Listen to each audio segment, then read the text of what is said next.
Ya.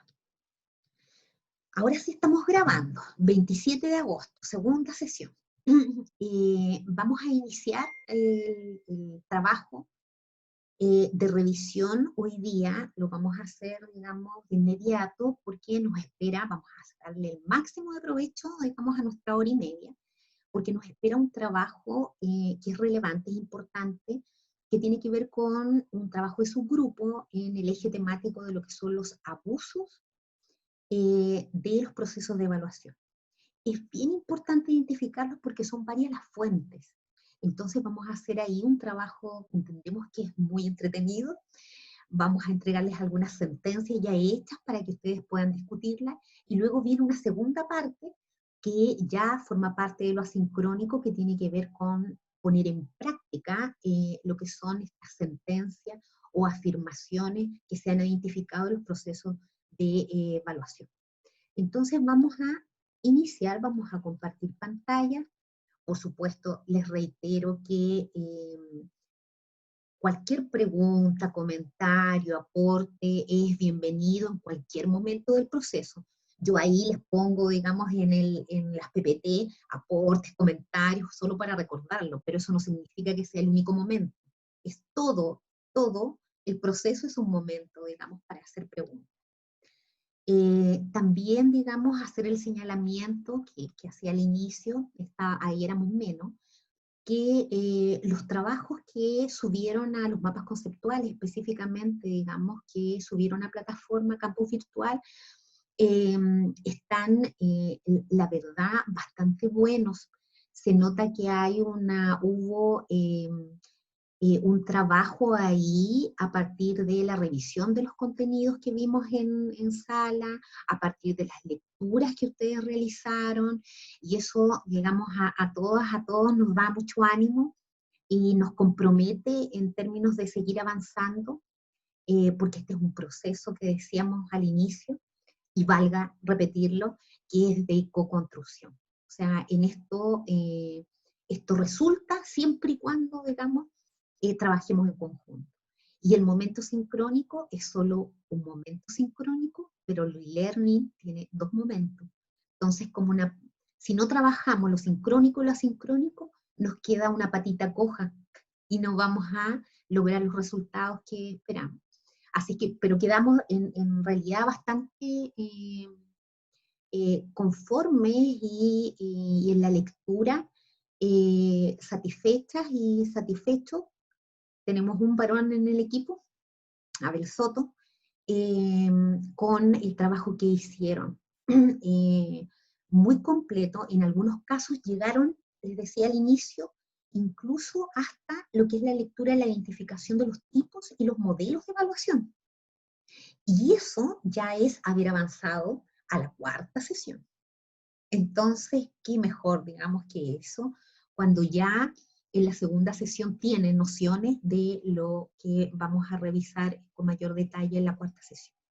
Así es que sin más, voy a compartir pantalla y vamos a ver los contenidos que vamos a revisar ahora.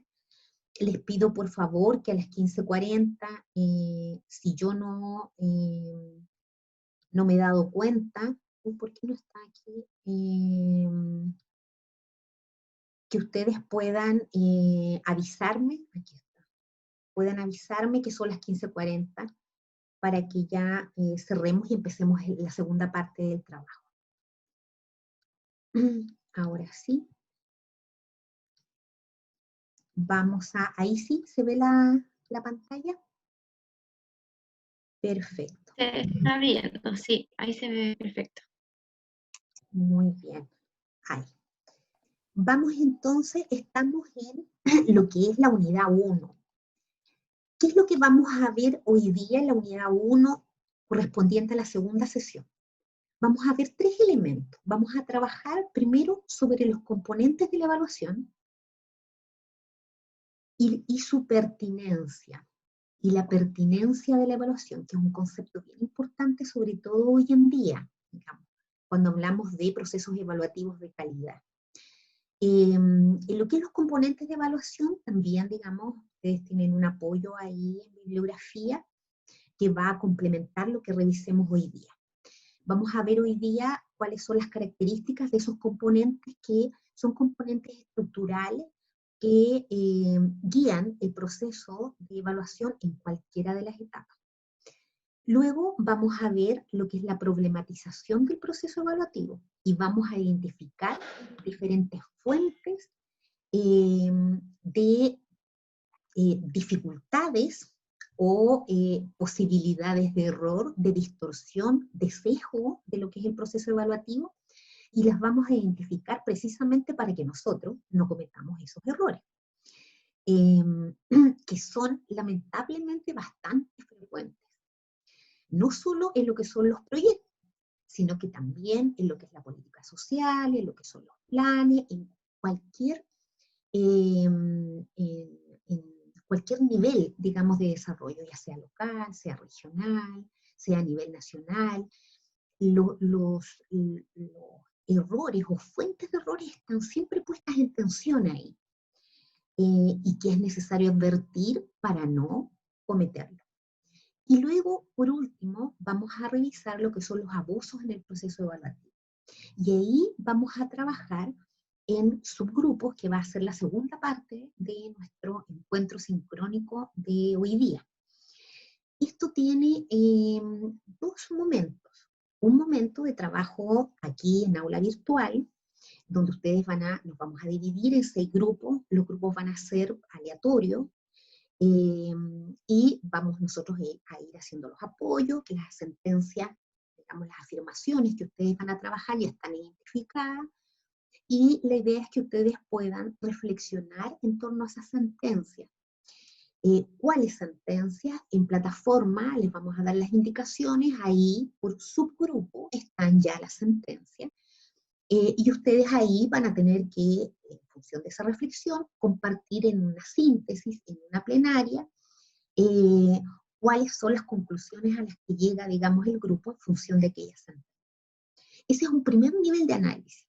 Luego, en un segundo nivel de abstracción, hay una actividad que tiene que ver con el mismo eje temático, que son los abusos en el proceso evaluativo, que tiene que ver con la aplicación, es decir, es más complejo. Y ahí les vamos a explicar, digamos, la aplicación, en qué términos la aplicación se va a dar en el marco de lo que son las evaluaciones en modo pandemia, digamos, en contexto pandemia. Y ahí les vamos a pedir, digamos, un análisis ya anclado, lo que son las sentencias y ya, digamos, identificadas, reflexionadas, trabajadas en aula, y les vamos a pedir, digamos, que puedan aplicarlas a este protocolo. Vamos entonces con la primera parte, que son los componentes de la evaluación. Son componentes estructurales. Estos componentes están siempre presentes en el proceso evaluativo y dan lugar a las preguntas básicas de lo que es la evaluación.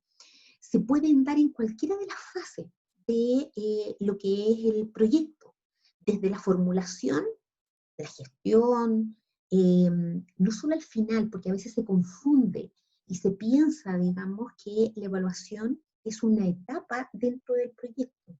Puede ser una etapa, pero cuando se fija una etapa, estamos asociándola a resultados. La evaluación como proceso puede estar anclada en cualquiera de las etapas de este flujo circular de lo que es la evaluación. Entonces, vamos a ver los principales componentes, no los principales, los componentes estructurales del proceso evaluativo. Y ahí tenemos los 4 componentes. El primero, el objeto. ¿Qué vamos a evaluar? ¿Qué se evalúa? ¿Qué es lo evaluable? ¿Vamos a evaluar procesos? ¿Vamos a evaluar personas? ¿Vamos a evaluar actividades realizadas, no realizadas, ejecutadas, no ejecutadas? ¿Qué es lo que se evalúa? El cumplimiento de actividades, de objetivos. ¿Qué es lo que se evalúa? El abanico es amplio y en principio todo es evaluable. Todo se puede evaluar. Vamos a ver por qué, vamos a ver eso de todo se puede evaluar, también es complejo, porque cuando generalizamos en abstracto todo se puede evaluar, entonces la pregunta que sigue, ¿cuál es? La pregunta que sigue es, cuando estamos en el nivel de las abstracciones, de los constructos sociales, entonces, ¿cómo evalúo si todo se puede evaluar? Luego, el segundo componente, vamos a revisar cada uno de estos componentes. Luego tenemos el objetivo. ¿Para qué evaluamos? ¿Qué es lo que queremos conocer? Ustedes ciertamente ya trabajaron en estos conceptos a partir de los mapas, del mapa conceptual que desarrollaron y en función de las lecturas, primera y segunda lectura que ya desarrollaron. ¿Para qué vamos a evaluar? ¿Qué es lo que queremos? Y de hecho, el objetivo tiene directa relación con lo que es el paradigma. ¿Recuerdan el paradigma que revisamos la primera sesión? Entonces, cuando queremos evaluar, ¿cuál es el objetivo? Entonces, desde un paradigma me dirán, el objetivo es el control. Y desde otro paradigma me van a decir, el objetivo es comprender. Comprender en profundidad el fenómeno. Como contrapartida a lo que son los paradigmas más explicativos, decíamos, para poder predecir cuál va a ser el comportamiento de ese fenómeno. Luego, ¿cuál es el método? ¿Cómo vamos a evaluar? Ya identificado el objeto que vamos a evaluar, los objetivos, ¿para qué vamos a evaluar? El método. ¿Cómo lo vamos a hacer? ¿Con qué enfoque? ¿Con qué metodología? ¿Con qué instrumento? Que es una pregunta clave, porque el abanico de posibilidades es amplio en la evaluación. Ustedes en la segunda parte, digamos, van a revisar estrategias específicas y van a revisar técnicas específicas. Los métodos que se revisan, ustedes saben que los métodos por sí mismos, como método, como camino para el logro de los objetivos, no son un fin en sí mismo. Los métodos en sí mismos no son buenos o malos. Los métodos sí deben ser pertinentes en función de los objetivos, pertinentes a un contexto. Vamos a ver por eso el concepto de pertinencia en la evaluación. Los métodos deben ser pertinentes, las estrategias y las técnicas deben ser pertinentes. Deben adecuarse, adelantándome un poco los contenidos, deben adecuarse a los contextos sociales, los contextos culturales, los contextos políticos en los cuales se insertan. Deben ceñirse y ajustarse a las características de las personas. No las personas adecuarse al método, sino que es el método quien se adecua a las personas. Y eso muchas veces se olvida. Y al olvidarse, va o puede constituirse en una fuente de distorsión, un sesgo de lo que es el proceso evaluativo. Entonces aquí también vamos avanzando, por ejemplo, en vislumbrar los errores que a veces se cometen en las evaluaciones cuando tenemos un Estado, por ejemplo, demasiado centralizado, una política social, política pública demasiado centralizada, donde los métodos, las estrategias y las técnicas en los procesos evaluativos, por ejemplo, pensemos en un plan, pensemos en una política pública, por ejemplo, son evaluadas de la misma manera en Arica que en Magallanes,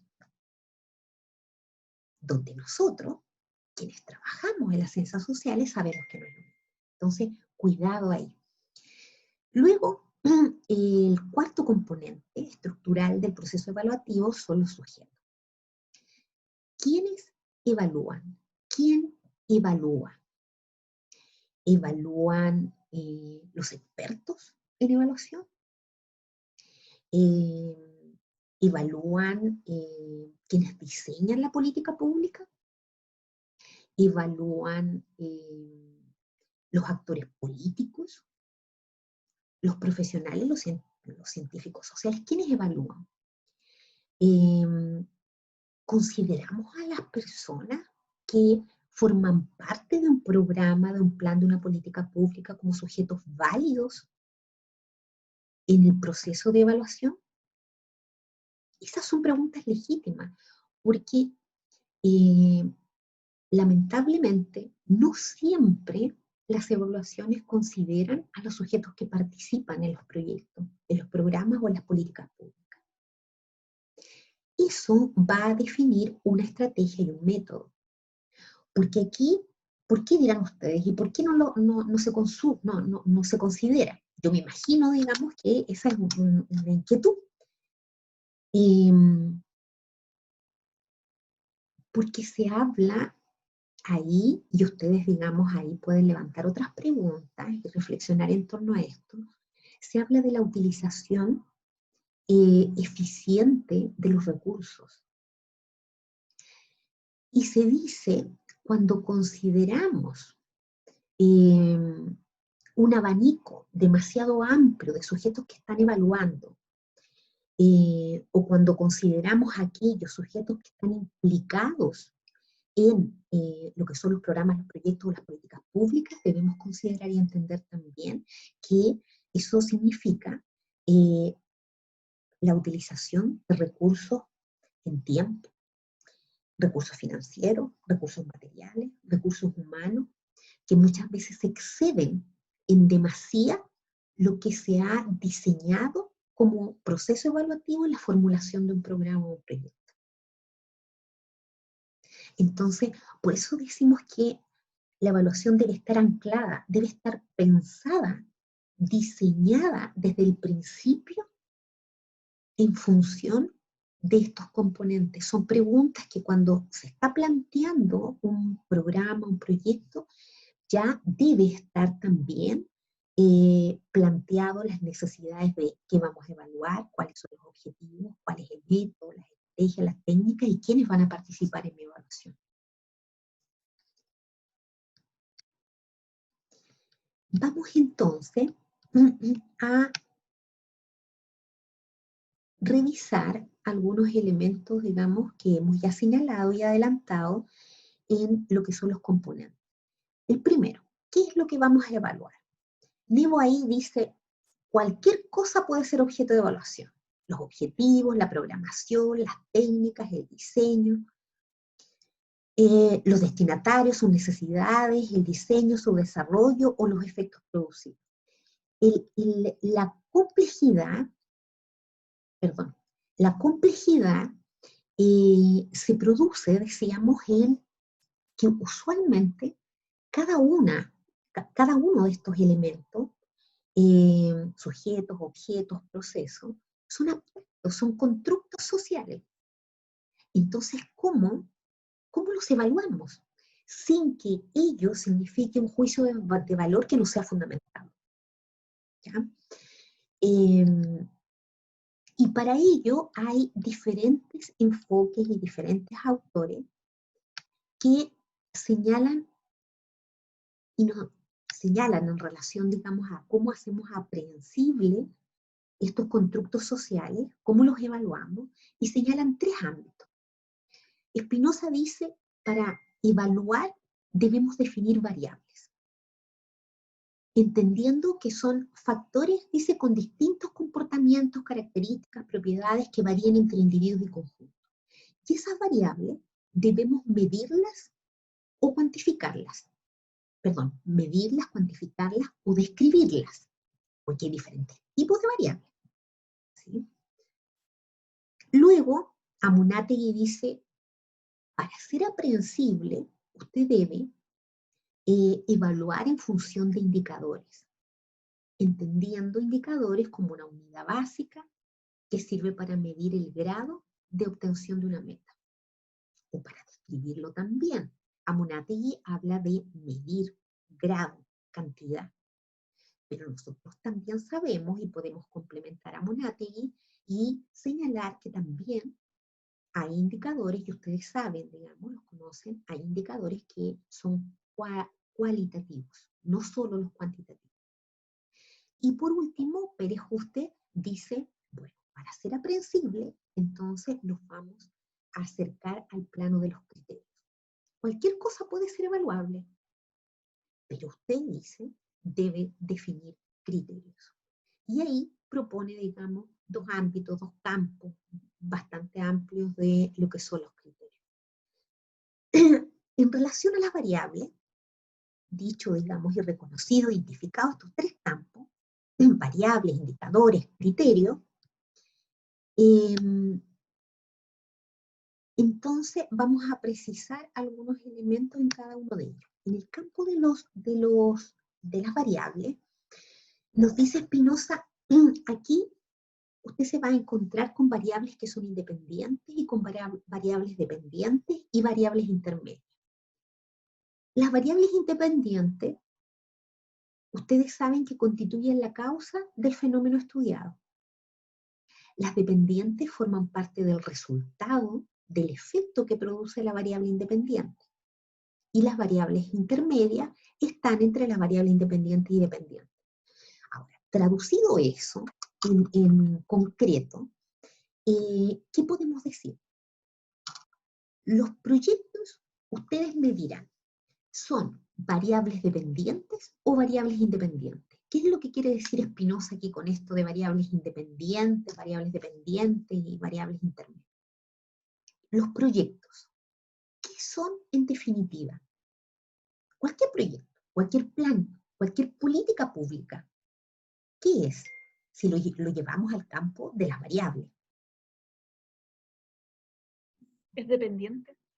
¿Es independiente o dependiente? Miren, fíjense en que la independiente es la causa de un efecto. La Para mí dependiente, ¿sí? para mí los proyectos son dependientes porque, eh, por ejemplo, la variable independiente, sí, como ahí dice el fenómeno estudiado, o sea, un proyecto obviamente va a surgir para innovar o solucionar una problemática, así que la variable independiente correspondería como la problemática y el proyecto dependería de esta problemática. Obviamente si él va cambiando, va generando más cosas, obviamente el proyecto va a cambiar, cosas así, ¿no?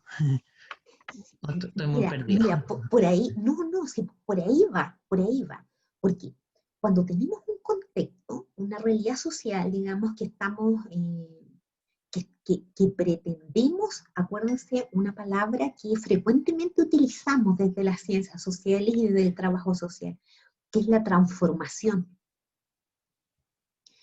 ¿Cómo transformamos, decimos, una realidad? Cuando hablamos de transformación, estamos pensando en mejorar la calidad de vida, el bienestar de las personas que habitan ese territorio, ¿sí? Entonces, cuando ideamos un proyecto, un programa, una política pública, pretendemos transformar ese contexto. Por tanto, transformarlo en el sentido de mejorar la calidad de vida, de aumentar el bienestar en cualquiera de sus sentidos, bio, psicosocial, digamos, en cualquiera de esos ámbitos. Entonces el proyecto viene a ser una variable, una creación una creación que se introduce en un territorio, en un sistema, para modificar algo. Y cuando yo evalúo ese proyecto que viene a ser una causa, espero, ¿cierto? Siempre esperamos cuando lo diseñamos que sea la causa que permita transformar una determinada realidad social. Un proyecto orientado a los niños, niñas, adolescentes, al adulto mayor, a las mujeres, a los jóvenes, todos orientados a mejorar el bienestar, a la calidad de vida, ¿sí? Entonces, cada proyecto, cada una de esas ideas, eso es lo maravilloso, forma parte llevado, digamos, al lenguaje de Spinoza, forma parte de lo que es una variable independiente. Esperamos nosotros que sea causa de una modificación mayor. Confiamos en eso, por eso lo diseñamos. Entonces, evaluamos. Y ahí, ¿cómo lo hacemos aprehensible? Vemos si efectivamente ese programa, ese plan, ese proyecto específico logró o no logró los objetivos que nos hemos trazado para ese programa. Entonces, mido las variables independientes como causa mi proyecto y los efectos, los resultados que ha tenido ese programa, ese proyecto. Y todo lo que ha sucedido a través de las variables intermedias durante ese proceso. Todo eso dicho en el lenguaje de Spinoza. ¿Se entiende? ¿Sí? Si no se entiende, no importa, lo repetimos y lo vemos de otra manera. ¿Se entiende?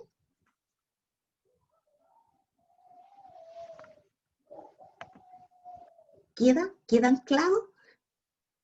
¿Lo tenemos? Por mi parte, sí, no sé el curso, sí. ¿Sí?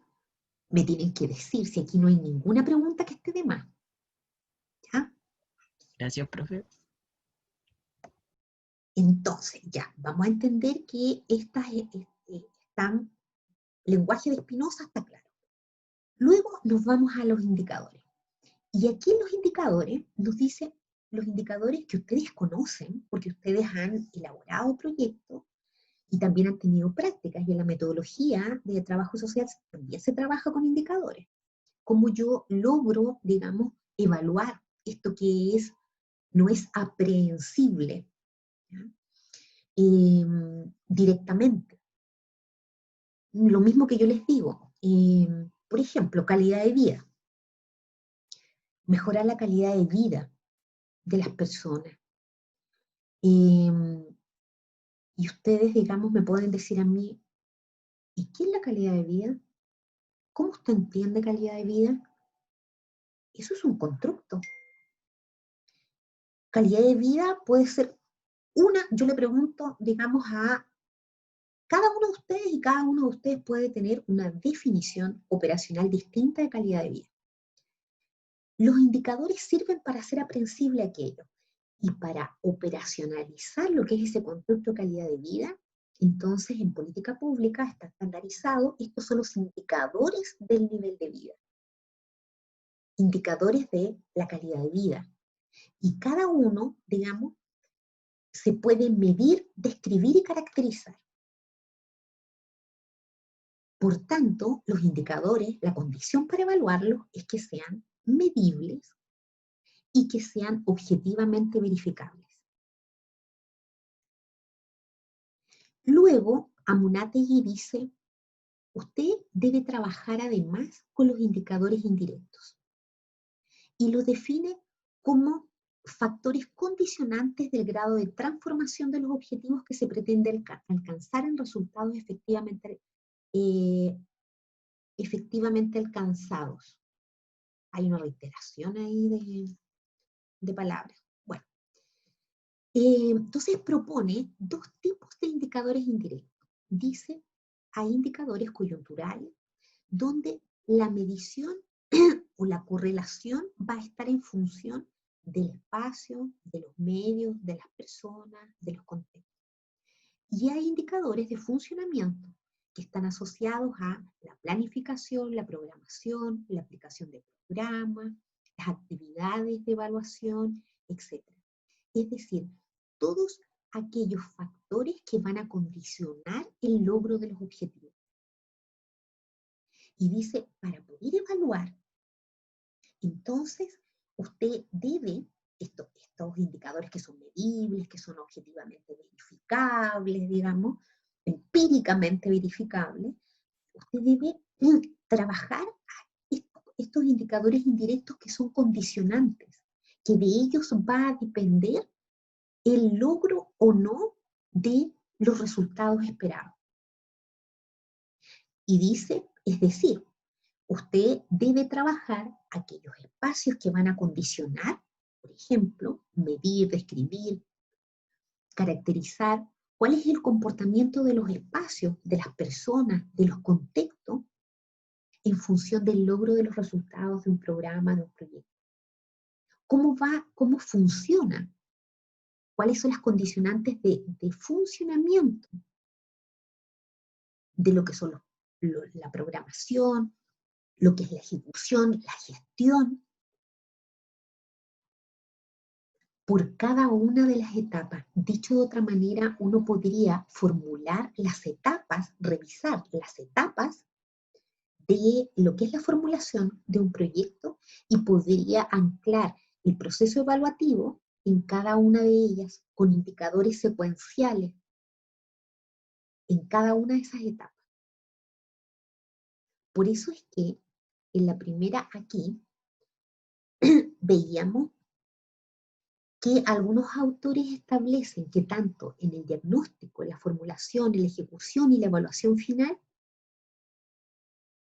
debemos anclar, fijar estos procesos de evaluación. Y específicamente Amunátegui nos dice a través de qué, a través de indicadores que condicionan esos resultados. Y luego los criterios específicos de Perejuste, que habla de la conformidad con la planificación y la satisfacción personal. En lo que es la conformidad con la planificación, dice que debe someterse a observación el grado de concordancia entre las previsiones y la realidad en aspectos tales como la duración, los recursos, las carencias o las limitaciones. Aquí, Perejuste está hablando de eficiencia y de eficacia. Está hablando del logro de los objetivos en función de recursos. ¿Cuál es la utilización? Tanto el logro de los resultados como la eficiencia. ¿Cómo utilizo diferentes recursos para el logro de esos resultados? Podría ser, él propone, como un campo de definición en lo que es el qué evaluar. Y propone además la satisfacción personal, y en eso constituye una innovación, digamos, de Perejuste, porque no todos los autores lo señalan, y dice que suma, digamos, este componente que es mucho más subjetivo, y habla dice, es conveniente analizar la satisfacción desde diferentes perspectivas, con el logro real, con la metodología, con el proceso, pero lo sitúa, y eso es lo novedoso, lo sitúa desde la persona. Es decir, dice, la metodología, el logro, el proceso es evaluable desde la satisfacción de la persona que participa en el proceso. No de manera abstracta ni separada, sino que desde la satisfacción directa del sujeto que participa en el proceso evaluativo. Y esa es una innovación, porque distinto es evaluar la eficacia y la eficiencia, incluso el impacto a través de los indicadores, a evaluar lo que es la satisfacción personal. Es decir, una metodología puede ser muy operativa, pero no puede satisfacer a las personas involucradas en el proceso. ¿Se fija? Entonces lo considera como parte del proceso evaluativo. La consideración y el poner en el centro a las personas involucradas como componente, como eje de quienes van a participar de la evaluación, y suma, avanza un paso más, suma la característica de definir el nivel de satisfacción que tiene con esas técnicas, esas estrategias, esos logros, ese proceso. Eso es interesante. Ustedes dirán, obvio que tienen que considerarlo, pero no es tan obvio, no es tan obvio. No siempre es así. ¿Y para qué evaluamos? Aquí hay, digamos, identificado, ustedes en las lecturas que realizaron también identificaron diferentes justificaciones o identificaron lo que es la relevancia de lo que es la evaluación, el para qué, el por qué. ¿Por qué es importante evaluar? Diferentes autores plantean o centran, digamos, la justificación o el fundamento de la evaluación en diferentes áreas, pero la mayoría coincide en estos 4 elementos, ¿ya? El primero, evaluamos, dice, para medir el grado de pertinencia, idoneidad, efectividad y eficacia de un proyecto. Aquí estamos en el ámbito, digamos, de la medición, de lo cuantitativo, en el ámbito de la eficiencia, de la efectividad. Se habla del grado, y cuando hablamos del grado, hablamos de niveles de pertinencia, de idoneidad, de efectividad. Entonces hay diferentes niveles según se establezcan, digamos, las diferentes escalas. Podemos tener a lo menos, digamos, un nivel bajo, un nivel medio y un nivel alto. Pero siempre, cuando hablamos de grado, estamos en el plano de lo cuantitativo. Usualmente, todos los procesos de evaluación persiguen establecer el grado de pertinencia, de idoneidad, de efectividad y de eficacia de un proyecto.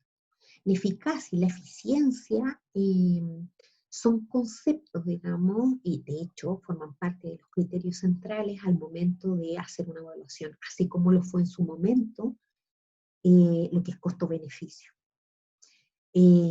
Luego, un segundo elemento es establecer en qué grado se han producido otras consecuencias imprevistas.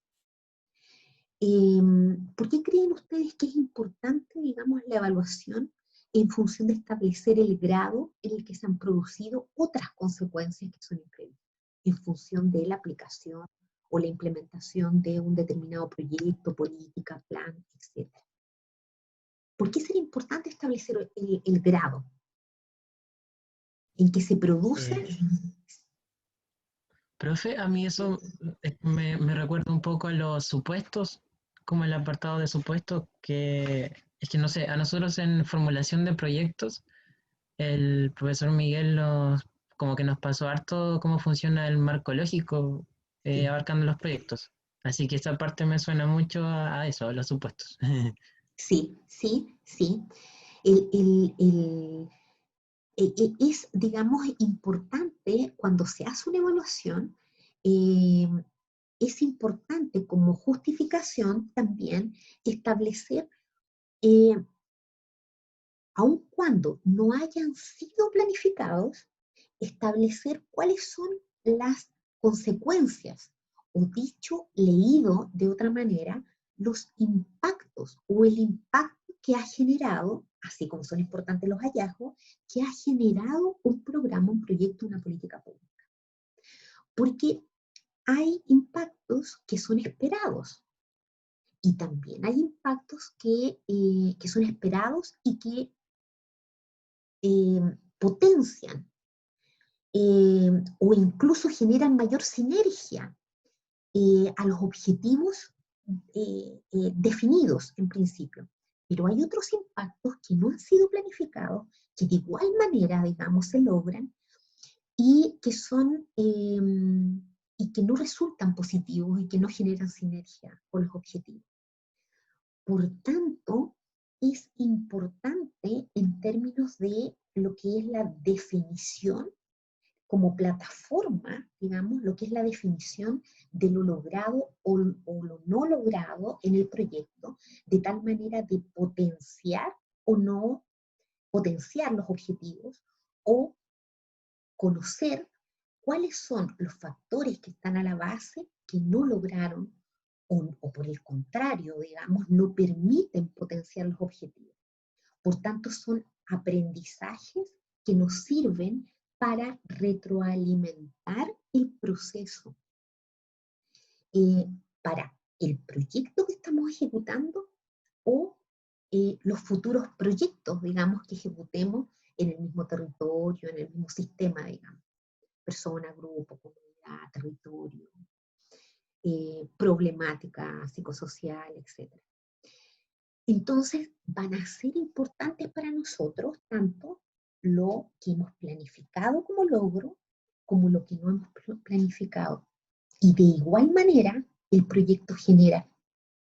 Porque el proyecto, si algo va a generar siempre, va a ser un impacto. Siempre. El impacto, recuerden que nosotros no lo planificamos. Eso sucede. Pero es necesario saber qué impacto genera nuestro proyecto. Luego, el tercer elemento dice facilitar el proceso de toma de decisiones para mejorar y o modificar un programa o proyecto. Este es uno, digamos, de los fundamentos mayormente reconocidos, digamos, de lo que es la evaluación. ¿Cómo tomo decisiones? ¿Tomo decisiones a partir de la intuición o tomo decisiones en función del conocimiento generado a partir de procesos evaluativos? Entonces, las evaluaciones facilitan esa toma de decisiones, porque no tener evidencia empírica, no tener procesos evaluativos, es como tomar decisiones a ciegas. Entonces, la evaluación me permite contar con mayores herramientas para tomar decisiones. Entonces, es ese uno de los principales fundamentos de la evaluación. Luego, el cuarto elemento es el fomentar un análisis prospectivo sobre cuáles y cómo deben ser las intervenciones futuras. Esto es el aprendizaje ya generado, digamos, en función de lo que son los programas, los proyectos, los planes, las políticas, digamos, que se van a poner en marcha en un futuro de manera prospectiva, en un futuro próximo, digamos, en escenarios, ojo, en escenarios que son cambiantes, que están en permanente movimiento. ¿Cómo tomar esas decisiones? ¿Cuáles van a ser los proyectos? ¿Cuáles van a ser las futuras decisiones, futuros proyectos que se van a levantar? ¿Van a tener las mismas características? ¿Van a tener características similares? ¿Voy a innovar en las metodologías? ¿Voy a innovar en las técnicas, los tiempos, los recursos invertidos, las actividades realizadas? ¿Voy a innovar en qué? Para hacer esos análisis prospectivos en escenarios que están en permanente cambio, escenarios de riesgo se habla hoy en día. La incertidumbre es lo que es lo único seguro. Se dice la evaluación es un insumo que me va a servir para poder realizar este tipo de planificaciones.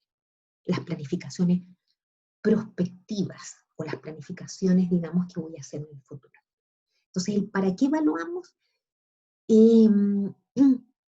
Se circunscribe para la mayoría de los autores en estos 4 ámbitos. Algunos reconocen 2, 3 ámbitos, pero la mayoría, digamos, se mueve en estos 4 campos que son los centrales y que le dan fundamento a la evaluación, para qué evaluamos. ¿Preguntas en relación a este? Este es el segundo componente de la evaluación. ¿Hay chat o no?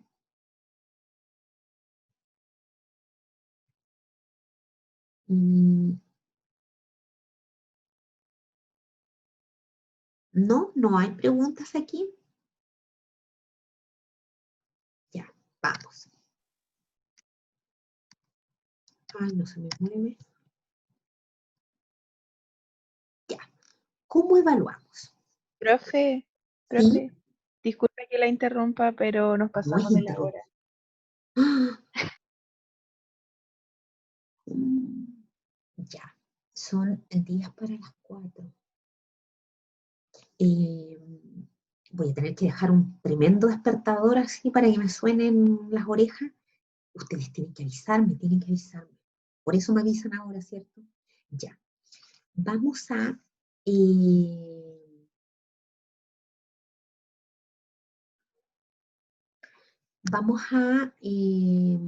les voy a mostrar esto, vamos a terminar los 5 componentes, yo creo que vamos a terminar a las 4. Y luego, digamos, nos vamos a dividir por lo menos ustedes necesitan una discusión de unos 20 minutos.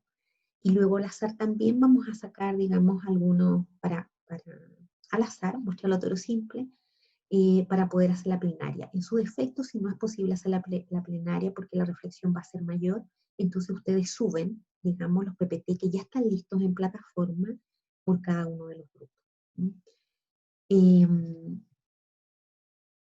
Pero me interesa que terminemos estos elementos, los componentes de la evaluación, tenemos que terminarlos. Este PPT yo también, ustedes saben, digamos, va a quedar en plataforma, pero es importante, digamos, que ustedes lo conozcan antes de la tercera sesión, ¿ya? Antes de nuestra visita, porque esto les proporciona, digamos, mayores elementos y les estructura, digamos, lo que va a ser presentación de la colega. Así es que no nos queda tanto para terminar estos 4 componentes. Hacerles solo la presentación de ellos. Gracias por avisarme en el tiempo. Ya, ¿cómo evaluar? Esto tiene que ver con estrategia. Aquí hay diferentes estrategias, diferentes técnicas para poder evaluar. Hay diferentes criterios, etcétera, que ustedes vamos a revisar en el segundo bloque, digamos. Cuando digo segundo bloque, me refiero de la 5ª sesión a la 8ª sesión, técnicas específicas. Pero hay estrategias. Todas las técnicas se circunscriben y se clasifican, según Garanto Alós, en 3 tipos de estrategias. Que son las estrategias descriptivas, las estrategias correlacionales para evaluar y las estrategias manipulativas. Esto tiene mucho que ver, digamos, con las estrategias que también se utilizan en las investigaciones evaluativas, ¿ya? Las estrategias descriptivas, en cómo voy a evaluar, cada estrategia, ustedes saben, tiene a su vez métodos y tiene técnicas, ¿ya? La estrategia descriptiva dice son útiles especialmente en la fase inicial y final de la investigación.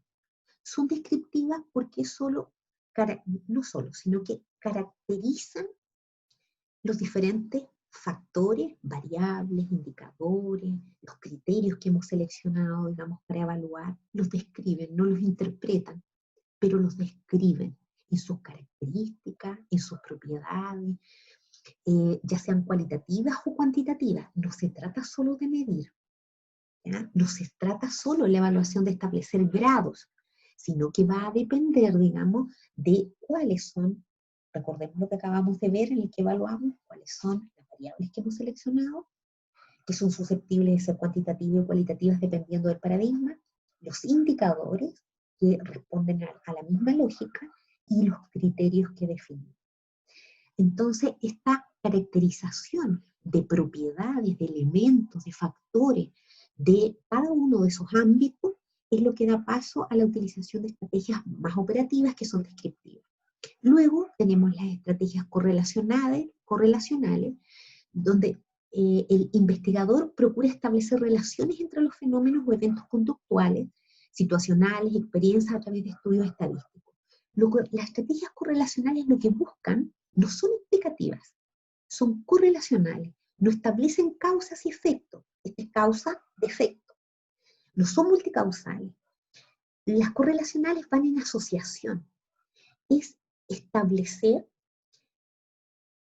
cómo correlaciona el proyecto, las variables que están presentes en el proyecto con los efectos que se han generado en la realidad.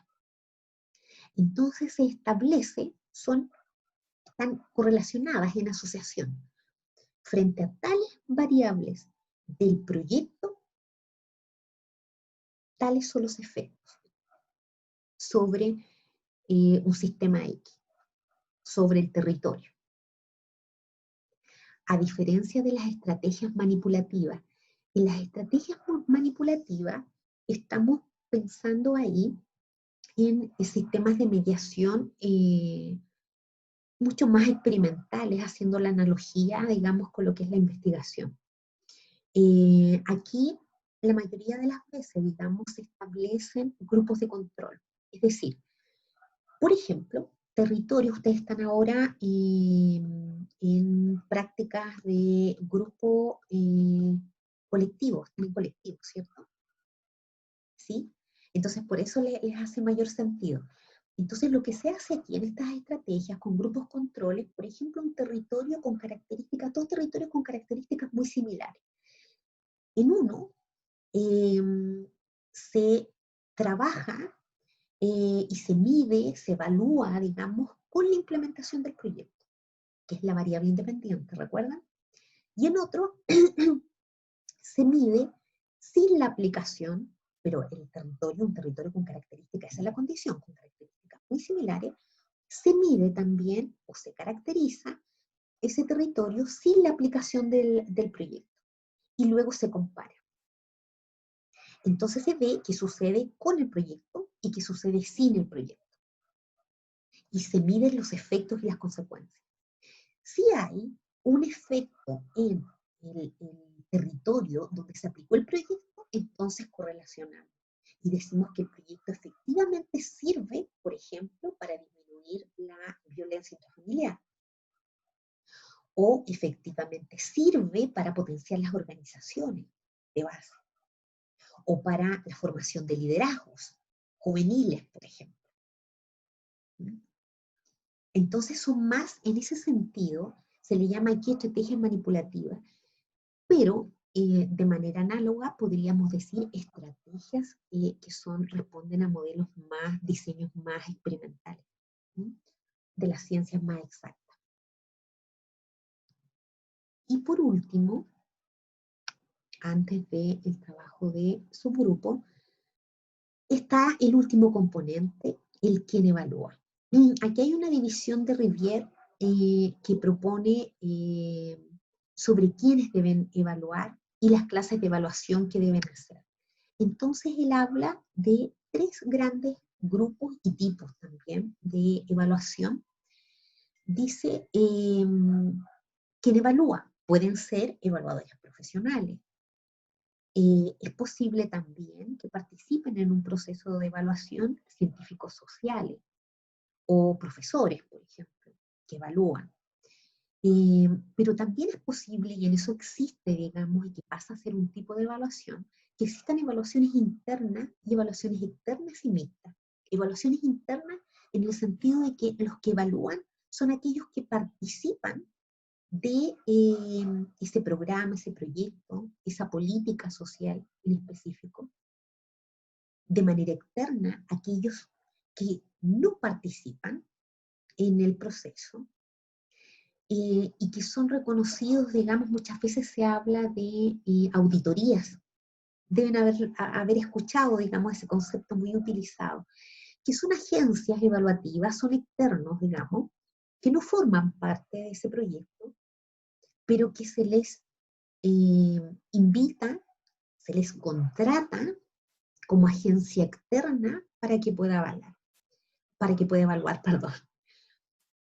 De hecho, ustedes saben que los sistemas de acreditación para las universidades, por ejemplo, existentes hoy en día, evalúan agencias externas a la universidad que visitan, digamos, la universidad y evalúan las funciones, digamos, tradicionales del ámbito universitario.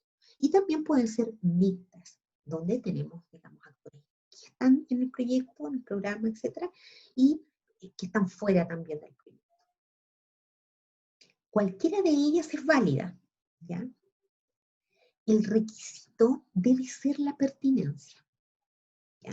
Eso es importante. En Latinoamérica existe una tradición de evaluaciones básicamente externas, ¿ya? La evaluación externa está más asociada a lo que es el control, ¿ya? Hoy en día la invitación es a fortalecer los procesos de evaluación con evaluaciones mixtas, que consideren a las personas que están involucradas en el proceso, que participen y que tengan la posibilidad de evaluar, aun cuando ello signifique mayor tiempo y mayores recursos. Porque las evaluaciones internas requieren más tiempo y más recursos. Recursos humanos, recursos financieros, recursos materiales. No obstante, se ha visto que la evaluación, la consideración, no obstante, digamos, que implique mayor utilización de recursos, se ha visto que la consideración de los propios sujetos en los procesos evaluativos es relevante, porque genera impactos, no solo resultados, ojo con eso, no solo resultados, sino que impactos que son favorables, que son sinérgicos para el proyecto. Cuando no son sinérgicos, son iatrogénicos. Y ustedes saben que si son iatrogénicos, no se potencia el proyecto, no se potencia los objetivos ni los resultados.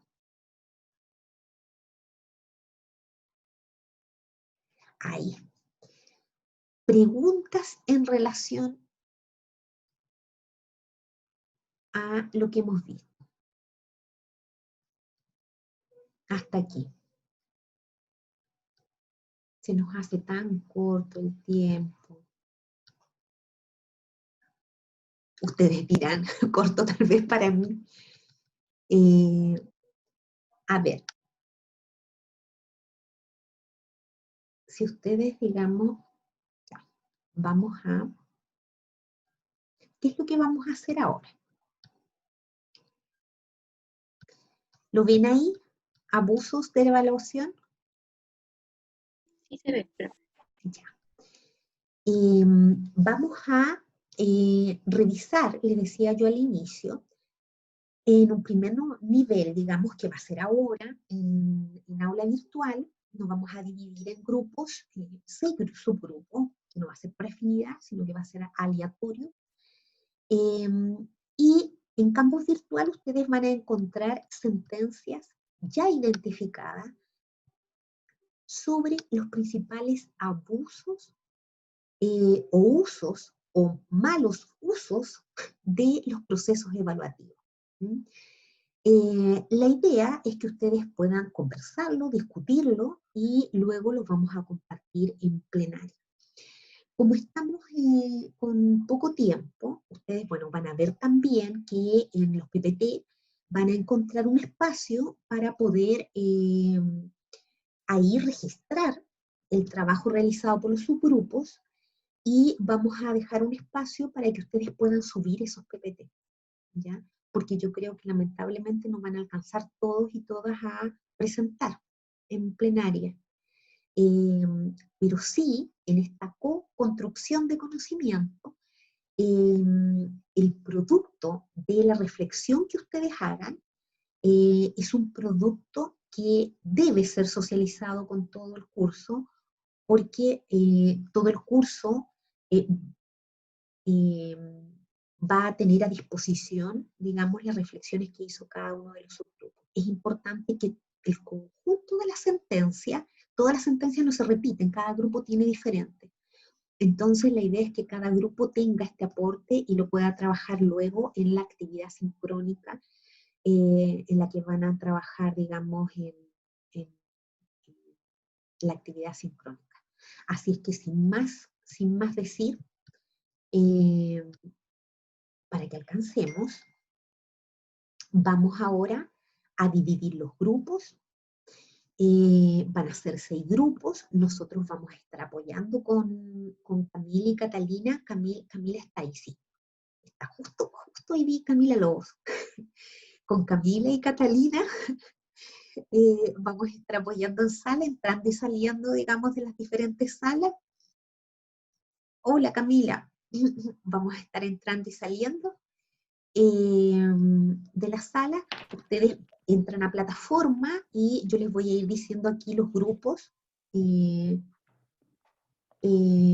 quienes conforman cada uno de los grupos, de tal manera que ustedes puedan trabajar con el PPT que les corresponde. En plataforma van a ver que cada uno de los PPT están numerados.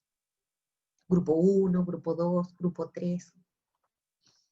¿Quién hace los grupos? ¿Los hago yo o Camila? ¿Está aquí? Compartir. No, profe, hágalo usted nomás. Yo no sé hacer grupos. No, no, No. Me va a tener que enseñar después. no. Y los veo aquí, no Yo veo tampoco, el grupo, profe. ¿cierto? ¿Y por qué no están? Creo que la opción se llamaba como Breakout Room y se apretaba y te daba en cuántos grupos se dividía. Y ahí todos vamos a salir disparados a cualquier lado. Sí, exacto, exacto. Pero aquí, en vivo, sección de grupos, aquí está. Ya. Somos 34. Vamos a armar 4, 5, 6. Crear sesiones. Ya. Vamos a sacar a Camila Lobos, porque si no Camila se va a ir. Pero... Camila, tú vas a quedar, no te puedo sacar aquí a ningún grupo, no te puedo sacar, así que una vez que tú, digamos, salgas al primer grupo, ahí puedes apoyar al primer grupo. Ya. Vale. El primer grupo está constituido por Abigail Carrasco, Bárbara Pizarro, Camila Cornejo, Carla Raposo y Luz. Así es que trabajan con el PPT que está en plataforma correspondiente al grupo 1. El grupo 2 está conformado por Cecilia Pinto, Gisela Neira, Isidora Noyes, María José Campos y Yadira Spuller. Yadira Spuller, yo tuve un profesor Spuller, ¿qué habrá sido de él? Fue tan buen profesor de Valdivia. Grupo 3. Alfredo Cárdenas, Anita Rayén, Catalina Álvarez, Gillian Muñoz, Gina Godoy. No, Catalina no. Catalina, tú vas a salir al tercer grupo y de ahí sales. ¿Ya? Porque no puedo sacarte. Bien, profe. Sí. Gina Godoy y Becky Ross. El cuarto grupo está conformado por Beatriz Calfiqueo, Débora Aburto, Javier Marileo, Nico Oces, Olga Quijada, Tania Valenzuela.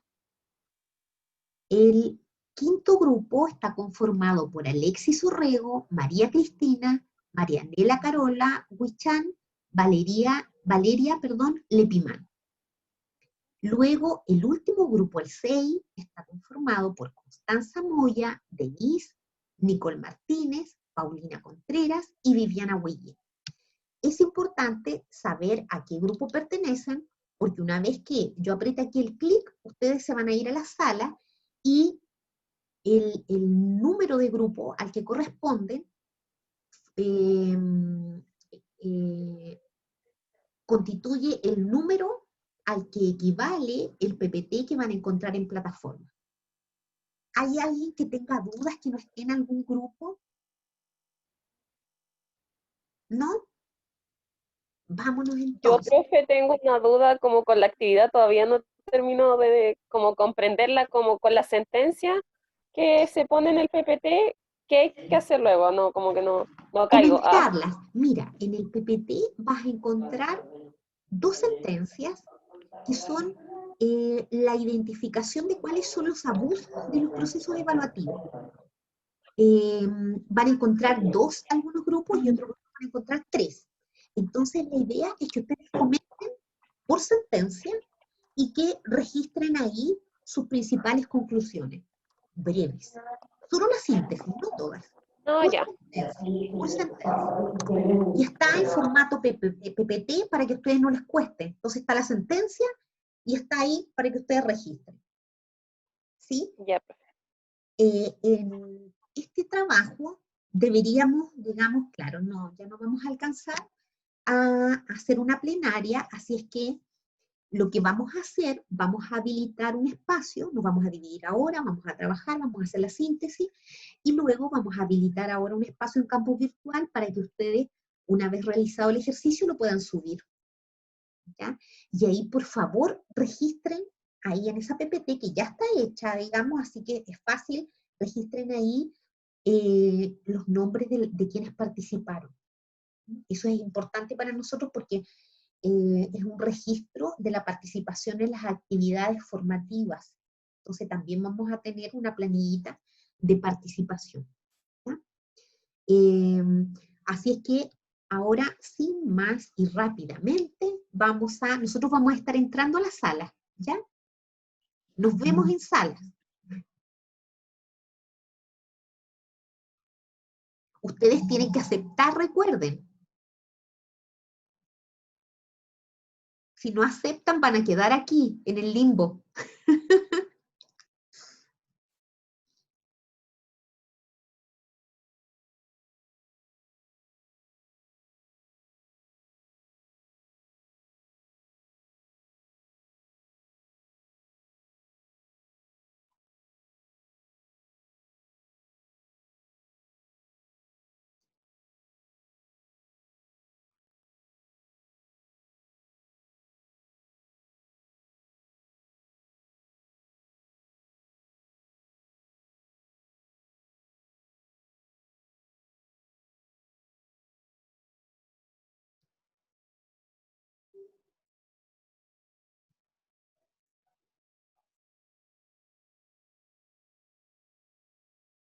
Denise, Sí, ¿dónde quedaste?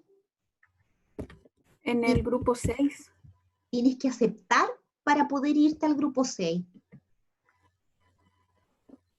Si no ¿Y aceptas, dónde? ahí debería salirte.